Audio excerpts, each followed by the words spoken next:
the ramifications of labeling people as terrorists are huge.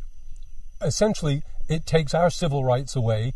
People can be arrested under anti-terrorist laws and, held without charge. All rule of law is dispensed with.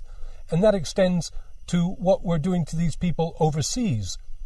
Basically now, you can bomb anybody in Iraq or Syria and call them ISIS or IS. Say they're this Islamic State that beheads people. In other words, you can carry out a policy of genocide and always use this as an excuse. Now, the purpose of these wars is largely to uproot people, destroy their tradition, their history, their culture, and make them refugees. And that's what we can expect.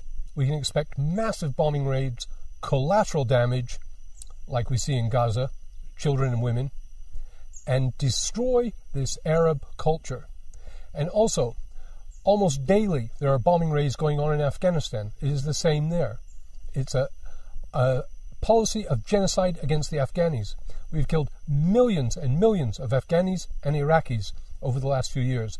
This is going to continue, this war of genocide, until the Arabs and the Muslims are reduced to the status of the American Indian or the Aborigines of Australia, until they're totally decimated. We see it going on right in front of our eyes in Gaza today, but Gaza is not isolated. It is the same thing going on everywhere else. Gaza is the most densely populated place on earth. They are all refugees. They're all thrown off their land. And there are so many Americans that are ready to stand up for Israel and say these Palestinians are guilty. I don't know what they're guilty of. But we are part and parcel in the free West of bombing people, of charging people without, well, not even charging them, just kidnapping people. Every point of decency is gone. Whatever you want to accuse the Nazis of, we are doing it better. It is complete policies of genocide unfolding before our eyes.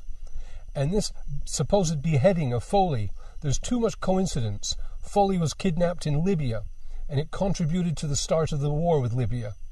And then we get him again, and he seems to be a CIA asset.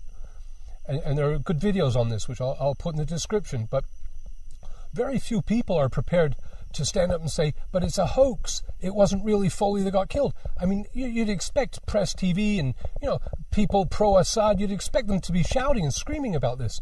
No, not a whisper. So to some extent, you've got to ask yourself, why are these people so stupid to not say a hoax is a hoax and a lie is a lie? Why are they playing along with the Zionist narrative? Do they think they're going to come out on top? They're not. They're going to come out buried. They're going to come out destroyed.